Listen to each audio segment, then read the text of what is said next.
ఒక పచ్చి అబద్ధాన్ని మంత్రి గారు, అది కూడా పాత వీడియోలు మనకు ఎంత బాగా అంటే అక్కడ కన్స్ట్రక్షన్ జరుగుతూ ఉంటుంది చూడండి, అక్కడ పనులు జరుగుతూ ఉంటాయి, ఆ వీడియోలు చూపిస్తూ ఉంటారు. ఒక్కసారి హోం మంత్రి గారు, మేడం మళ్ళీ మీకు ఒక చిన్న సవాల్, నిజంగా నంద్యాల ఆ దశలో ఉందా, ఈ దశలో ఉందా? మీరు రేపు కూడా పెట్టండి, రేపు కూడా ప్రెస్ మీట్ పెట్టండి, పవర్ పాయింట్ ప్రజెంటేషన్ ఇవ్వండి, నో ఇష్యూస్. రాజమహేంద్రవరం మీరు చూపించిన దశలో ఉందా, ఇక్కడ నేను చూపిస్తున్నటువంటి దశలో ఉందా?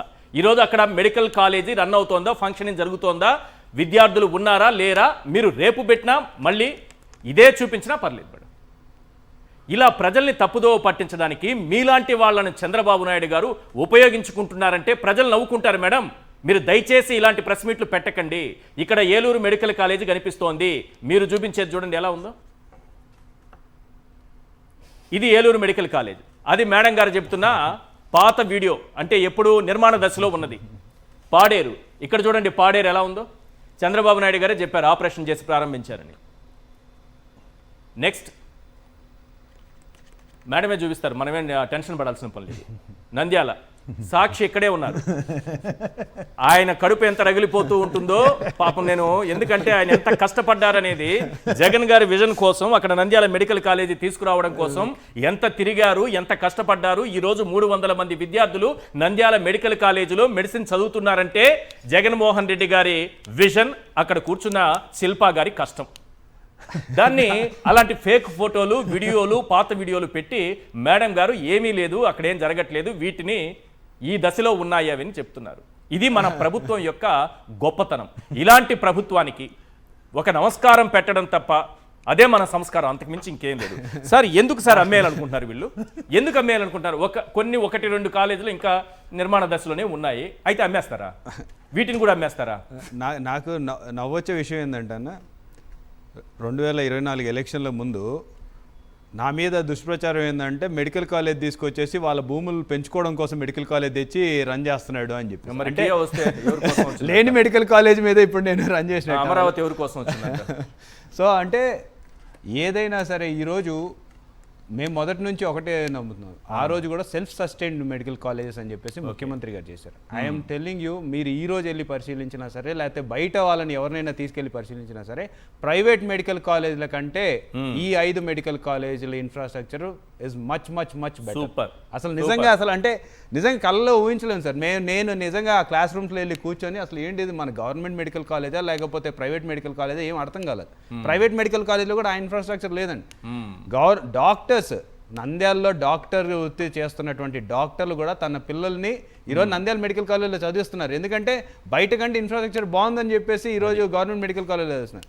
సెల్ఫ్ సస్టైన్డ్ ఎందుకు పెట్టారు అంటే, ఏదైనా ఇన్స్టిట్యూషన్ మళ్ళీ రేపు పొద్దున మాకు బరువు అయింది, దీన్ని అమ్మేయాలన్న ఆలోచన రాకూడదు అని చెప్పి సెల్ఫ్ సస్టైన్డ్ మోడల్లో ముఖ్యమంత్రి ఆనాటి ముఖ్యమంత్రి గారు ఆలోచిస్తే, ఈనాటి ముఖ్యమంత్రి గారు ఆ రోజేమో 50 ఎకరాలు అవసరం లేదన్నారు, ఈరోజు 50 ఎకరాలు అమ్మేయడానికి పడుతూ ఉంటారు.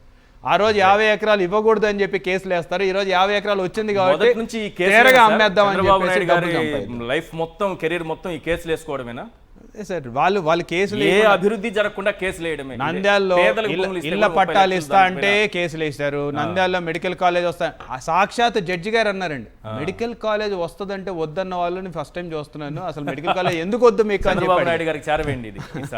రాష్ట్ర ప్రజలకు ఎలాగో ఎక్కట్లేదు కొంతమందికి. Sir please. అంటే మీకు ఒక విషయం చెప్తాను, ఎగ్జిక్యూటర్ ఎట్లా ఉంటాడంటే వాళ్ళకి సీఈఓ కింద అభివర్ణించాలంటే, ఈ నంద్యాల నియోజకవర్గానికి కోతవేట దూరంలో ఆలగడ్డ నియోజకవర్గం ఉంటుంది. ఆలగడ్డ నియోజకవర్గంలో ఎమ్మెల్యే నాని, అంటే ఆయనకి డిస్ట్రిక్ట్ హెడ్ క్వార్టర్స్ కాదో అవునో నాకు తెలియదు, కానీ అక్కడ ఆయనకి మెడికల్ హాస్పిటల్ ఇవ్వలేదు. కానీ అతను చిత్తశుద్ధి ఎలా చాటుకున్నాడంటే, నేను ఎందుకు చెప్తానంటే 175 నియోజకవర్గాల్లో గెలిచిన 151 ఎమ్మెల్యేల యొక్క చిత్తశుద్ధి గురించి చెప్తున్నా.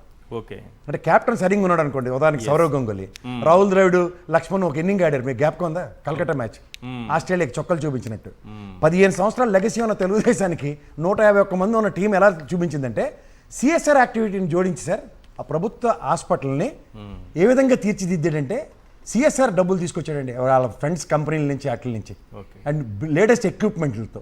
అట్లా మీరు 151 నియోజకవర్గాల్లో గెలిచిన వాళ్ళ చిత్తశుద్ధి చాటుకున్న వైఎస్ఆర్సీపీ వర్సెస్ అండ్ ఆ నాయకుడు అంటే వాళ్ళ క్యాప్టెన్ జగన్మోహన్ రెడ్డి గారు 126 జిల్లాలు ఏర్పాటు చేసిన తర్వాత డిస్ట్రిక్ట్ హెడ్ క్వార్టర్స్ ఏ విధంగా ఏ ప్రాతిపదిక మీద హాస్పిటల్ కట్టారన్న దగ్గర వీళ్ళు చేతకాంతనాన్ని డైరెక్ట్గా ఒప్పుకుంటూ పవర్ పాయింట్ ప్రజెంటేషన్ అని ఇస్తుంటే నాకు గతంలో సజ్జల గారు మీరు పడేసేవారు గ్యాప్ కొంత సకల శాఖ మంత్రి అని.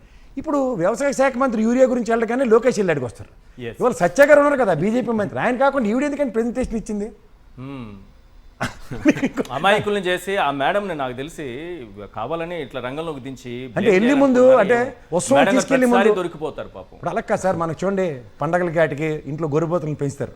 ఇప్పుడు మంత్రి షఫలింగ్లో ఖచ్చితంగా నాకు తెలిసింది ఫస్ట్ అంతేనా? మ్యూజిక్ స్టార్ట్ అయిందని అర్థం. ఎందుకంటే ఈ- వెళ్ళిపోయే ముందు ఈ విపరీతమైన presentation తెలివితేటలు తర్వాత చంద్రబాబు చూపించాలి. నాయుడు గారు పరువు తీశారు మంత్రి గారు. నాకు అదే చెప్తున్నాను, ఇక్కడ వాళ్ళకి ఏమవుతుందంటే ఎగ్జాగరేషన్ లో ఓ పక్క చంద్రబాబు గారు పాడేరు గారి గురించి మాట్లాడింది మర్చిపోయారు. పాడేరు కూడా చూపించారు. తూచ్ అది మళ్ళీ teacher being teacher madam being teacher teacher madam. కాబట్టి మేడం అంత చక్కగా రెండోది అబద్ధాన్ని కూడా పార్సారథి గారు కొలీక్ అయ్యుండి Yes. అవునండి ఆ సోషల్ మీడియా కమిటీలో నేను కూడా ఉన్నాను కాబట్టి ఇది అన్న దగ్గర పార్సారథి గారు మాడింది కూడా మర్చిపోయారు. అది మా చింతన అదే చెప్తుండే ఇందాక.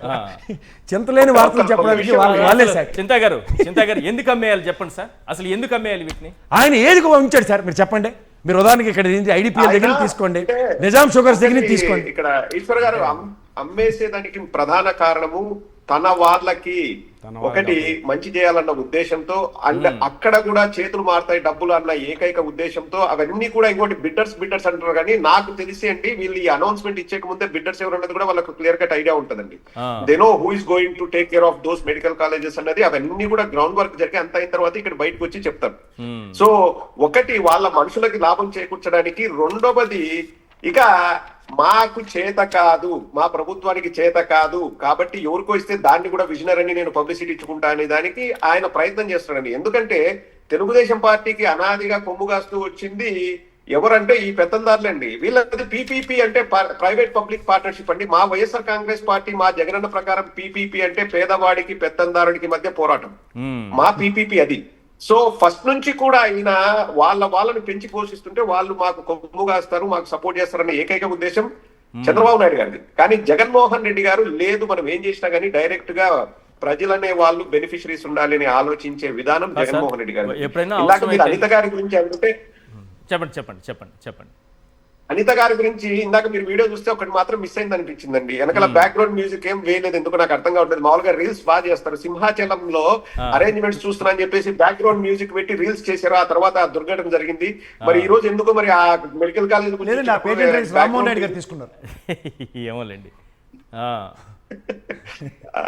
మరి కాదండి, లైక్ ఒకటి ఒక విషయం అయితే చెప్తాను ఈశ్వర్ గారు,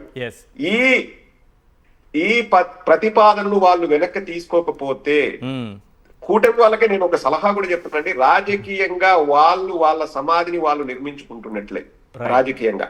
ఇది ఎందుకంటే ప్రజల ఎమోషన్స్ తో వాళ్ళు ఆడుకున్నారు, చాలా పెద్ద విషయము. ఇప్పటికైనా ఈ మోసాలు, ఈ అబద్ధాలు, ఈ ఫేక్ వీడియోలు పక్కన పెట్టి మేము తప్పు చేశాము, మేము ఆ పద్ధతిని మార్చుకుంటాం, ఆ ప్రతిపాదనను వెనక్కి తీసుకుంటాం, ఆ జీవోని వెనక్కి తీసుకుంటామని వాళ్ళు తీసుకుంటే వాళ్ళ ఉనికికే అది మంచిది. లేదంటే ప్రజలు ఏం ఆలోచిస్తున్నారన్నది నెక్స్ట్ క్లియర్ కట్ గా వాళ్ళు చెప్తారండి. అది నేను వాళ్ళకి సలహా ఇస్తున్నాను వాళ్ళకి.